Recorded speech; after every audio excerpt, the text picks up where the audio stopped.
Welcome to The Growth Equation. This isn't your typical business podcast. We're keeping it real about the challenges of scaling up, period. I'm Tristan Wright and I've been there. I've built and scaled my own business. I've sold it. I've learned a ton along the way.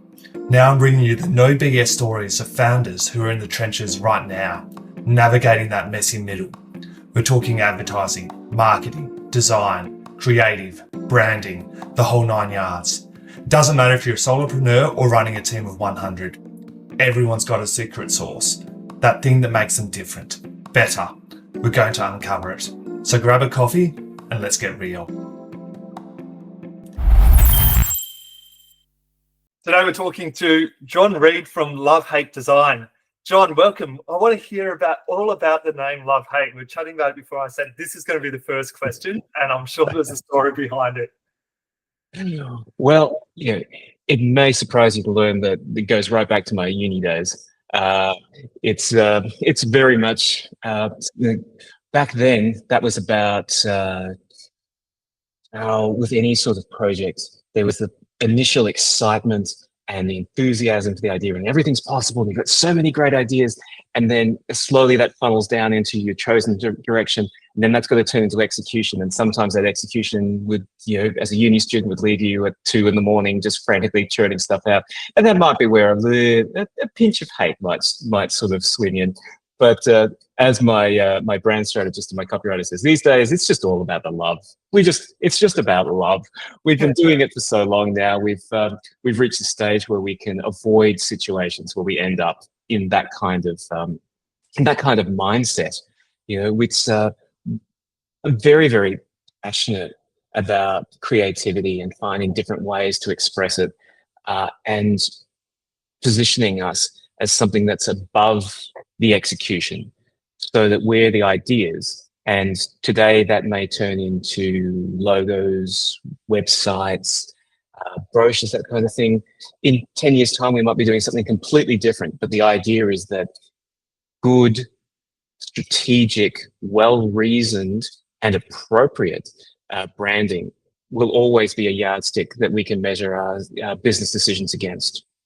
So I'm going to dive straight into a question. Normally I ask a bit more about like the story about when you started, but based on what you said, like you using the whole branding and using that as a reasoning for and the yardstick to make good decisions against. Marketing, go-to-market has changed so much in the last 5 years. We see a lot of, what am I going to call them? Wannabe marketers or bro marketers that haven't necessarily got a uni degree, but they're very good at sales, saying you don't need to do the whole gamut. You can just have a very much a point solution. And a lot of business owners or businesses get burnt by just having a point solution rather than actually applying the whole branding strategy and having the yardstick and everything like that. So what's your response to that, and what have you seen with that in the industry? Like for me, I've seen a massive change like that over the last 5 years there.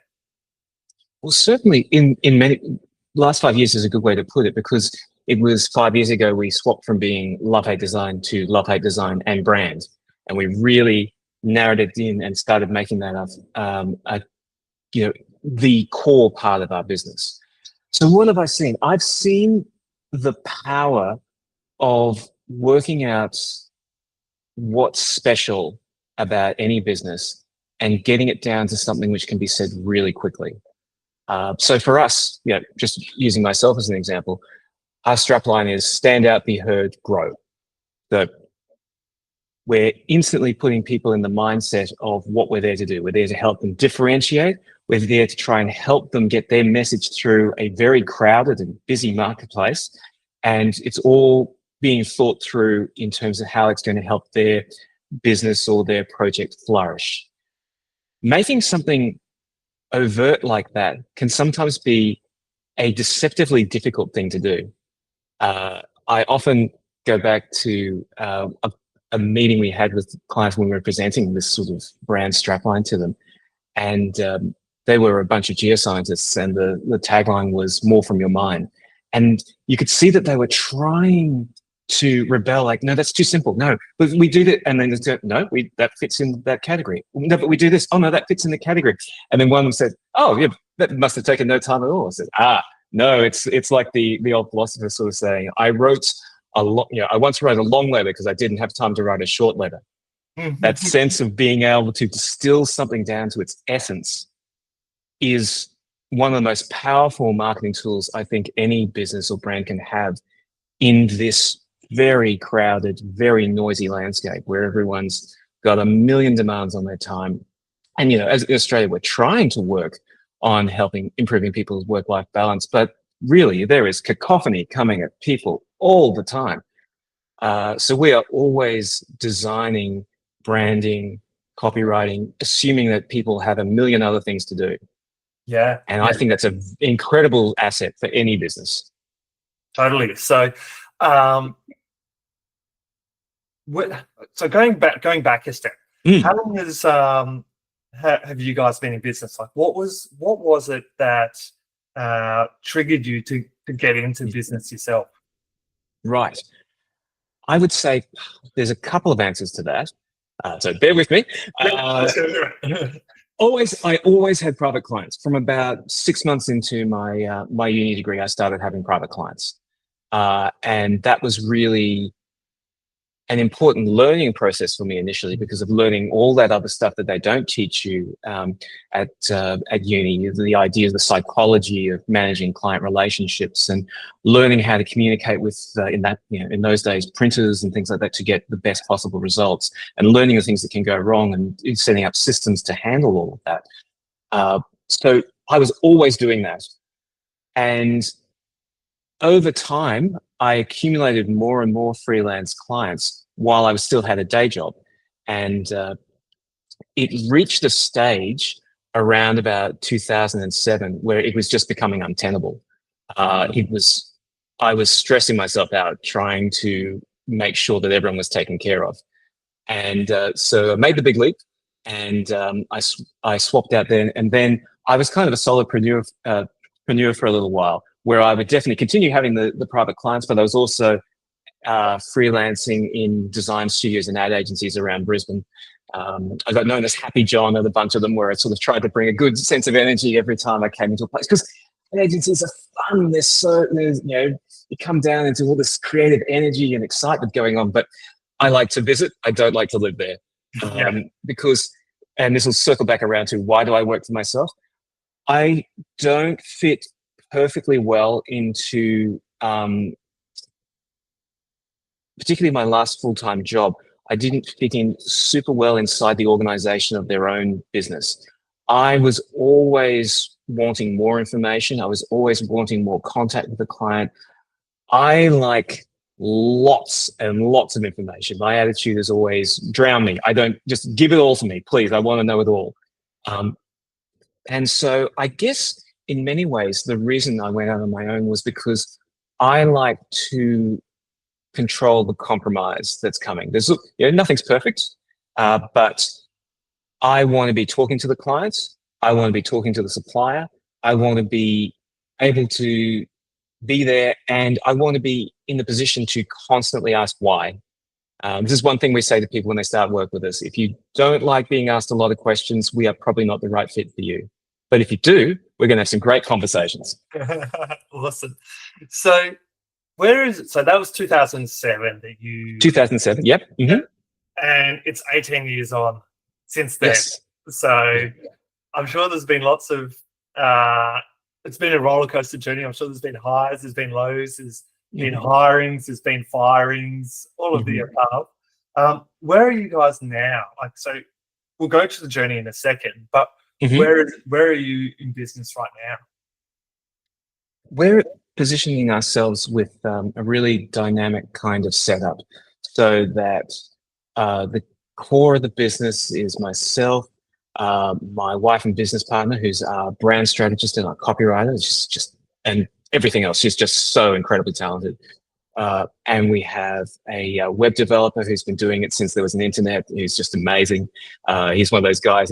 We asked him if he can do something. He says, well, it's just a matter of time and budget. Yeah. And then we have and then we have a rotating roster of photographers and designers who come and go on a project to project basis. Yeah. So there's a few of you like that are permanent, and then the rest are, let's say, freelancers that Yeah, come in and out. So that's right.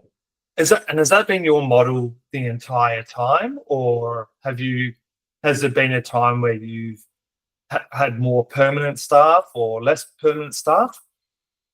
I would say actually it was more that I was stubbornly trying to do too much by myself. Uh, and we got a really large project, which is an annual project with one of our best clients. And it involved taking a gigantic company and trying to distill it down into a small booklet every year. And it became really important in that case to get other voices into the mix, as well as I needed to go to bed sometimes. Yeah. And so my favorite thing about that sort of collaboration is when I get a spread and look at it and go, I would never have done that. And that looks cool. That's what we like to hear. So by you realizing that you need to let go, you were able to bring in other talent that was able to do something just as good as you, but from a totally different perspective. Yes. And we all have, we all have our own sort of set of experiences, our own outlook and things. I always remember there was some author who said, every single character in a book is just me, so you may as well get used to it. Yeah. And it's like, so bringing in other points of view is just so powerful. Yeah. And what's your business model like at the moment? Is it retainer based, or is it project based, or is it project based? Tends to be our favorite things are when we get to do really big brand work. And so that is project based, but it is a very detailed series of projects which all get put together.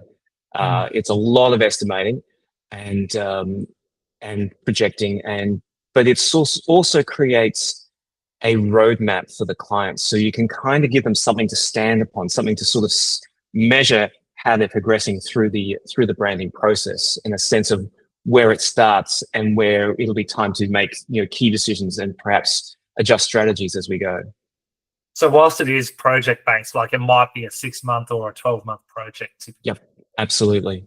And the aim, of course, is always to have it be a lifelong connection between us. We're really good at client retention. That is one of our best skills. And it's partly it comes from doing very deep dives into the relationship and learning about people's businesses and where they shine, and helping them shine a light on where they shine. Yeah, interesting. So because it's project based, do you ever find that from a revenue perspective you have peaks and troughs, or are you able to manage that across the year? Oh, we absolutely have peaks and troughs. And the way that I level that out is I am a big believer in having a reserve. The first really serious dip we ever encountered was when Brisbane flooded in, I think it was 2012. And just creative business just dried up for 3 months. It was really scary. And I realized from there on that I needed more of a safety net so that I could go to bed and sleep properly at night. And this is what I say to young students when they come by and that sort of thing. It's like, you just start by, I can go a day without work, and then I can go a week without work, and I can go a month without work. When you get to about 3 months without work, it's like that's when I start to feel like, we've got a good safety net in place. So it's a fairly simple and conservative strategy, but it really works for us. So tell me a bit, so this is one of the things that I preach is about having multiple bank accounts. So having an operations bank account, a profit bank account, a tax bank account, and like a wages bank account, and aiming to working towards having 3 months worth of expenses in each of those bank accounts, in effect. Tell me about how you operate. Is it a similar concept that you've got? Absolutely. Although that's an interesting idea. I like the idea of sort of splitting it up into the different, I guess if we were using barefoot investor terms, the different buckets. That's it. Like it's Yeah. the business version of the different buckets. Yeah. Of barefoot. Yeah, absolutely. No, that's really what I like about that is the simplicity of the idea. We have very complicated, arcane sort of Excel spreadsheets where we keep track of what everything is. And that's just how our brains work. And we're fine with that. But, keep it simple, stupid is always a good way to go. Yeah. Like for me, the way I see it is, on average, let's say you've got $100 coming in. Typically, your tax is going to be somewhere between, your overall tax bill will be somewhere between 15 and 25%. We're in Australia, and this is not tax advice, but roughly it'll be somewhere between those numbers. And depending on the business, your salaries will be somewhere around 30 to 40%, and then there'll be OPEX, and then there'll be a profit account. So you can average it out, and then like you'll have an estimated bucket to allocate into an estimate for each time revenue comes in, and you can split it out, and then you've always got money set aside for tax, and you've always got money set aside for wages. Yes, it's not 100% accurate, but a lot of people prefer to live out of their bank accounts rather than zero, for instance. Yes, the necessary evil. Yes, yeah. So to simplify, as you said, keep it simple, stupid. So that's what we want. Because I mean, I don't think any of us got into this to put spreadsheets together, but it's part. If you don't want to do that, there's plenty of places you can go work, and someone else will take the stress away from you. But you'll have to live with what they want you to do. Yeah, and you'll have to work at their salary rather than the salary that you've got potential for. So that's right. And inflation goes up, and you have to try and negotiate a raise rather than just we'll just put our rates up, I guess. Yeah, that's it. And look, if one out of the 5 clients say no to the rates going up, that's all right. You lose them, but the other 4 clients, the revenue, the rates have gone up a significant amount, and your profit margins go up, and because you've got freelancers, you just don't give the freelancers as much work. That's right. It's always a juggle, though. Yeah. It is. Like I said, everything's a juggle. I mean, who'd have thought? We're in business, and it's a juggle. Oh, right. Yeah. Talking about freelancers and staff. Before we got on this call, you said one of the things we're going to have to talk about is managing. Like, you've got an amazing house. Like, the very first thing I said was, "Is this the front office? Is this the front room of your house?" And you said, "Yes, it is." Like, and behind the screen is a double glazed window out onto the main road. And we got onto the fact that some of your team come and work in the office at your house. And that is a potential, like you've got some not issues, but it's management of that. So I want to talk around that. Totally.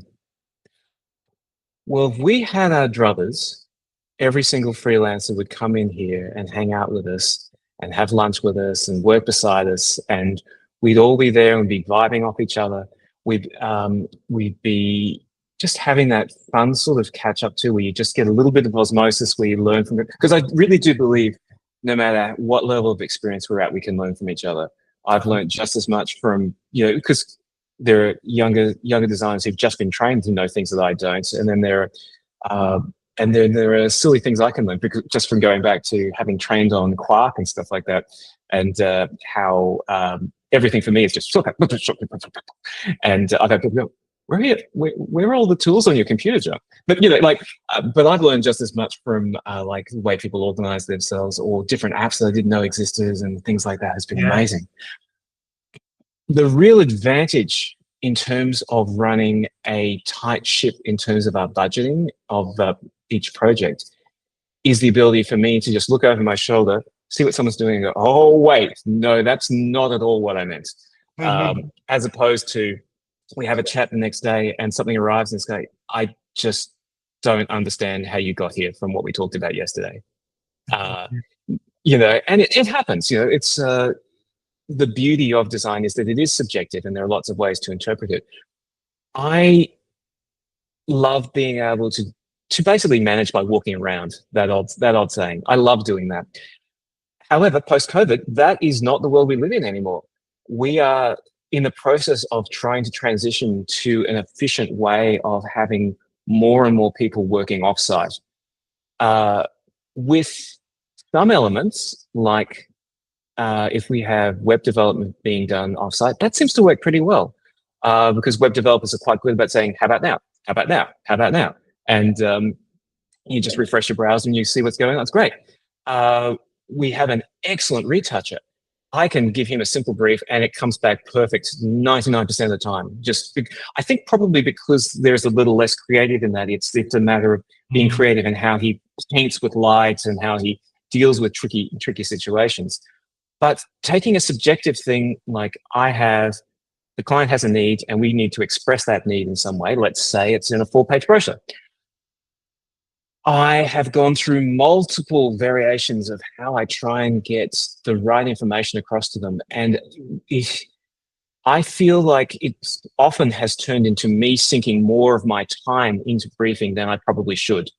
And I think it's one of those things too, where sometimes the tendency is to do everything via email and notes and written things. And my more recent revelation is that actually I am probably better off jumping on a Zoom with the freelancer, bringing it up on screen and scribbling all over it using the drawing tools in Zoom and making sure it's recorded. That seems to be freeing up time. That seems to be addressing a bottleneck.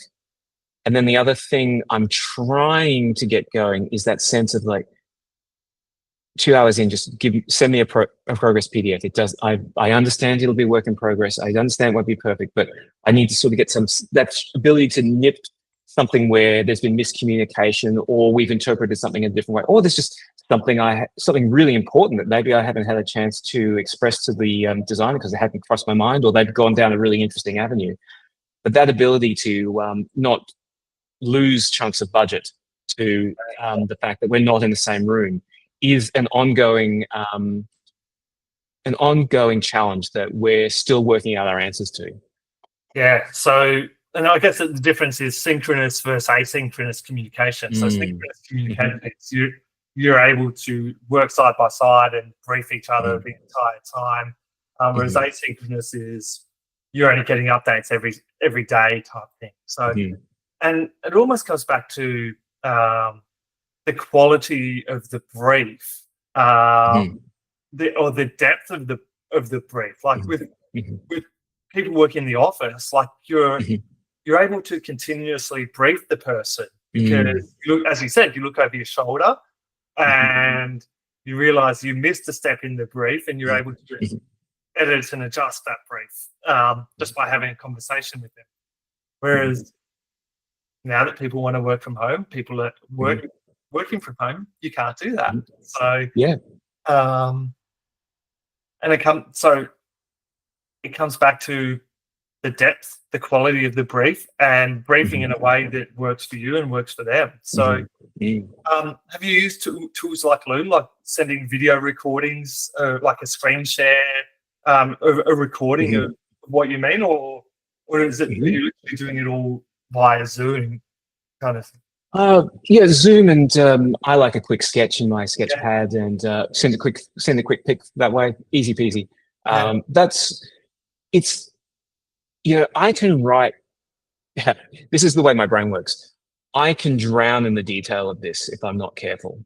So writing the perfect brief is a white whale I love to chase. I really do. Having had so many crap briefs myself through my life, it's always really important to me to try and give the kind of brief I would want to receive. Yeah. My business issue is doing it in a cost-effective way, because what is design but art with a budget and a timeline. So that is the skill I'm developing. Is I am trying. I think in many ways what it is I'm learning to brief in a different way.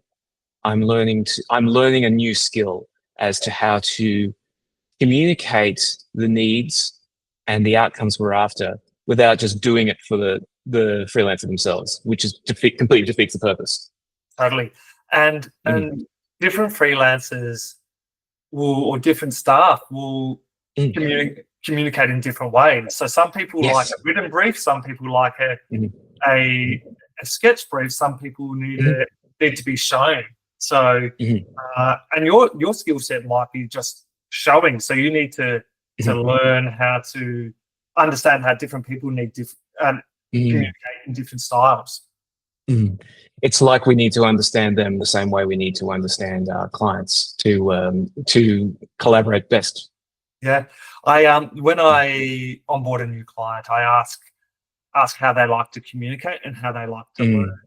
So that's a good one. And different people prefer communicating and learning in different ways. So it's you almost need to consider that when you're briefing your team as well. Totally. It's that sense too of like, do you like one gigantic email, or do you like one question per email and have 20 emails come your way? Yeah.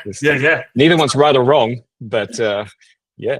Like so, yes, there might be more efficient ways, but if the individual doesn't work well in that manner, like it's not going to be efficient at all. No, just because you want it to be good doesn't mean it is good. Yeah. So yeah, what I'm doing, I'm going straight to problem solving to understand why what's going on with this briefing process. So out of interest, the people that you're briefing, like let's say the freelancers, do you have junior, midweight, heavyweight, or do you have what level of experience do you have with all the staff that you have working with you? Yeah, generally it's mid to high is sort of where we tend to land, partly from all those connections from the years of freelancing around the industry. But we've reached a stage where a lot of people have gone out on their own from being inside the traditional agency sort of setup. And yeah, the higher the level, the more likely things will go easily. It's just a matter of you need to fit them into your budget. My question was going to be, do you find it easier to brief, or do you spend less time briefing a high-end staff member versus a midweight? I think so, as long as it's sort of how long is a piece of string. You know, I'm making it sound like it goes wrong all the time. It really doesn't. It did go wrong, but it's actually a really interesting issue that a lot of business owners go through. That's why I'm digging into it. Yeah. You're not the only one that has this issue. Well, that's a relief. So what I'm trying to work out, like, so for instance, is it more valuable to do a much more detailed brief and go with a midweight, or do you spend less time briefing and go with a more senior designer? And I wonder if it depends for you with that. Like, it'd be interesting, as you said, you don't like Excel spreadsheets, but you use them. Yeah, totally. Is the data there? Would the data show a difference in terms of profitability? That's an interesting idea. We use Streamtime to manage our stuff, and I think there was probably some functionality in there that can help us with that. That's interesting. It's a really interesting idea, Tristan. Because there's that thing, isn't there, where we can use the figures and the information to get around our cognitive biases. Yeah, it's correct. As I get older and older, I have more and more time for that kind of empirical data, as opposed to, this thing I used to hate when I was in my 20s. Well, creatives typically don't like that, making decisions by data. So there was a book I got just on a whim called Design for Cognitive Bias from the A List Apart sort of publishing arm. And it just blew my mind. I think it's Dylan Thomas. No, I can't remember his last name. But there's a podcast called Design for Cognitive. It's the Cognitive Bias Podcast, and just there's real short episodes that talk about how incredibly irrational humans are, and this is why we need things. It's things where people will think that something is more of a bargain on a website if the price tag and the photo are further apart, and knowing about it doesn't protect you. Yeah. Wow. Yeah, Yeah. it's just does my head in. Um, and that's why, again, I keep coming, why I say this is a really useful time for us to embrace data. Uh, we can drown in it if we go too far down the rabbit hole, but just that sense of like, our gut's great, but it needs a sounding board and something to measure against. Totally. Totally. So, yeah, so I reckon that's an Mhm. exercise for you to go back Yes, it on, is. because I didn't come here for homework, Tristan. sorry, mate. Because at the end of the day, you might keep refining and refining your briefing process, Mhm. but the end goal is to make your business, in this case, your business more profitable and your clients get their desired solution faster. So, and there could be two ways to do it. You could be refining your briefing process, or you could be choosing to work with a different type of freelancer. So, Yeah, absolutely. so yeah, there's always two ways to skin a cat. So, Absolutely. um, what's been one time in your journey where you're like, screw this, I want to give up the business, I want to throw in the towel and go back to a day job? Oh, interesting. No, I've never had that. Uh, which is not to say I never get tired of the hustle, but Mm, I just think about it. I think about uh, just how tricky it would be mm, to fit inside another structure again. I guess it's because I spent so long as a square peg in a round hole that I kind of feel like I've thrown my lot in and I'm kind of committed now. But that time of the floods, that was pretty hard. That was pretty scary. Um, I will tell you another time where we did have a big struggle. It didn't make me want to give up, but it was a tricky thing. And it was actually only last year, where we wound up firing two clients last year. okay, Uh, I want to hear. yeah, so so it was in both cases, it was a matter of bad fit. Uh, and in both cases, both were really exciting at the start. I don't know Mm, about you, but when I get a new client, I kind of fall in love, and I get very very excited about the potential. I'm imagining what we could be doing together in 10 years' time in the future, and all the great stuff we can do. And it's hard for me to let go. It really is, but it's one of the good things where it's good to have a second opinion in your business structure. And having yes. my business partner, she's amazing. But we had, I'll talk about one of them. It was a strange setup where we had done a bunch of branding work initially, and we had a logo in place. They were very excited about it, and then we started to express the logo in a number of different ways. And we had sent off estimates for what would be involved, and the estimates were approved. And so we went ahead and did the work. And then we built the work, and there was this incredible outrage on the part of the client and this bill shock sort of sense of, how could you possibly charge so much for what you're doing? And there's this moment of like, it took a couple of exchanges for the penny to drop. It's like, oh, you never actually read the estimates, did you? You just said yes and assumed you knew what was in the estimates and said it would be okay. And now you want us to work for free because you didn't read the estimates. And it's like, I can't work like that.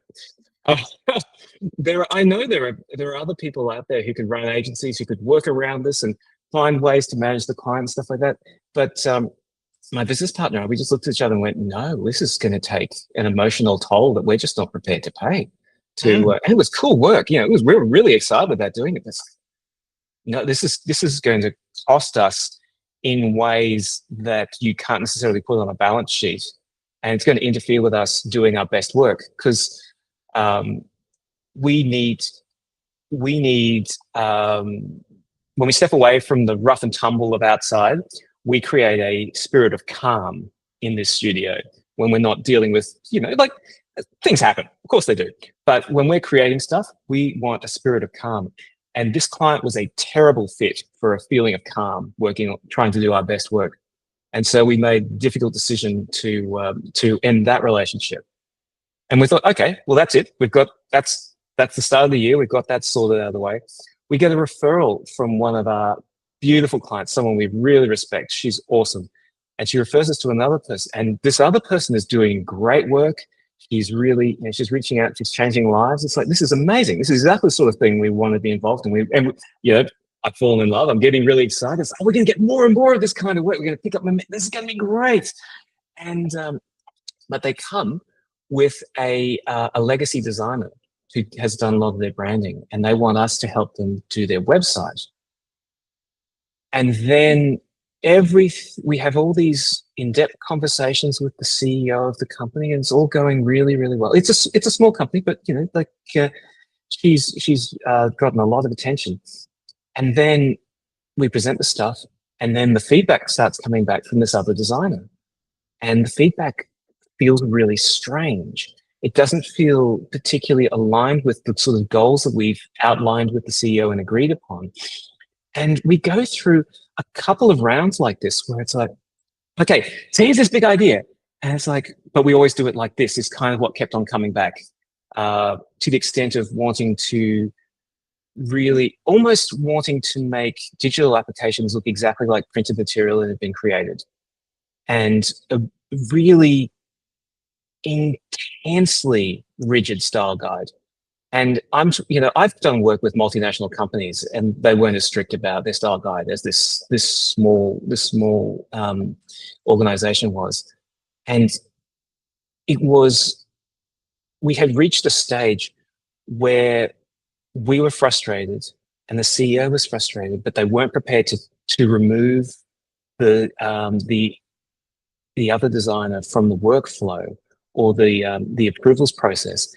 And again, it was one of those things coming back and talking in-house and having a long, hard conversation about it. It's like, I don't think we can do the level of work that we expect to do and that our reputation is built upon under these circumstances. I feel like we've reached a stage where I would be churning something out, just hoping to get an approval and just, take it, just sign it off, please. Please bring this revision loop to an end. And so I was really upset about it. It was a really hard decision to make, particularly being the second client in a year that we let go. Yeah. But we had to do it because it was taking time away from other clients, which were good fits. And, again, like, I think this client's a great fit for that designer because they've got a long partnership together. They really understand each other, but there was that rigidity about this is how we do things that was we felt was completely interfering with their ability to reach their business goals through the parts of the project that we had been brought into. And again, this is one of those situations where having that reserve in the bank was really, really important because, of course, it disrupted our billing. We just suddenly had it's like you're pushing hard against something, and then later on you just sort of stumble forward. So we had the reserves. We were fine. Got another client filled that space within a month, and we're still working with them today. We're really excited about the work. It's going great. Yeah, it's what it should be. It should be where we learn about them in detail. They come back to us with their interpretation of how we're interpreting them, and we have this beautiful dialogue back and forth. It's moving towards constructively moving them towards their next level of business goals, and everyone feels great because it's going well because it's a good fit. Awesome. And this is the sort of thing that, like, you staying Mm-hmm. aligned with your values and what works for you means that you're going to stay happy with your workload. Yes, it means you might have to fire a client every now and again, but the direction that your business is heading in you're staying on the correct path as opposed to going off on a tangent and then not enjoying work, not enjoying the business, and all that sort of stuff. So that's right. I want to go back to the first one that you had let go of. Yes. Mm-hmm. You gave them the cost estimate. Yes. Have you received any money from them before you did all of this work? Yep. Mm-hmm. So you were okay. Oh, so yes. Just we were not left. Yeah, we were paid for every estimate we gave them. Wow. Okay. So do not mess with my my business partner. She will get her money back. So but before the fact, so before those issues, like were you getting paid up front, or was it Yeah, our standard billing practice is if a job's more than $1,000, it's 50% upfront, 50% upon completion. For really large ones, that's broken up into phases. Yeah. So So that's you not are doing fully it, fixed. you are doing it the correct way. So like the only Mm. like it's their fault for not actually reading the estimates properly because if they're paying a part of a bill, they should have known Mhm. that it's going to Yep. cost them much. Yep. Yeah, you'd think so, wouldn't you? Yeah. Yeah. So it was a string of ones that were under the $1,000 threshold that really triggered this weirdness. Yeah. And yeah, and that's the thing too. We're not talking about a 50 grand bill. Yeah. Wow. We're talking about a $600 bill. Yeah. Wow. That's even more scary. Yeah. So Yeah. Exactly. And it's just like I just can't work with that. no, I can't do that. no. So yeah, Yeah. anything like that, it should be 100% upfront. Like anything under $1,000, they pay before work starts. So Yeah. uh, yeah, yeah. Oh my goodness. You've made the right decision to make up people like that go. So And again, and I'm not saying it's easy. It's not. It's never an easy decision. no, no, Yeah. it's not because you want to help everyone. So Yeah. what's one piece of advice you would like? You've been doing this for 18 odd years. Like you were to give a business owner one piece of advice. What if they had to walk away with one thing today? What would that piece of advice be? I think it all comes down to it's too much of your life to suck. So if the job feels bad, then you need to be brave enough to make change. And that change may be refining how you run your business, or that thing may be saying that maybe this isn't the business for you. And there's nothing wrong with that. I feel like there isn't such a thing as good and bad in the situation. It's a matter of whether things fit well or they don't.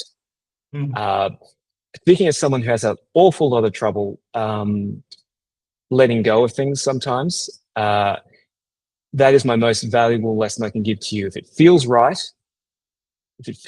then that means that something is going right. If it feels wrong, then be brave. Give yourself the time to sit down and think about what's wrong and try and find your way to the heart of it and ask for help. There are lots of people out there who will have a useful input to your situation. And it could be as simple as just posting something to Reddit. I bet there'd be 10 people up there who'll have an opinion, and there'll be. I've been astounded by the generosity of people on Reddit to give useful advice from the internet. Reddit is so like in Australia, Yeah. Reddit is so underutilized. Yeah. You learn so much there. Absolutely, it's a beautiful thing when people just help out of the goodness of their heart. Yeah, yeah, totally. John, thank you very much for your time today. If people want to get in touch with you, what's the best way? Always the best way is through the websites, which is lovehatedesign.com.au. Awesome. Thank you very much, mate. It's been a pleasure. That's a wrap. Thanks for tuning into The Growth Equation. If you've enjoyed the show, hit that subscribe button and leave a review. It helps us big time. Catch you next time. And if you want more, head over to evolvetogrow.com.au for show notes and exclusive content.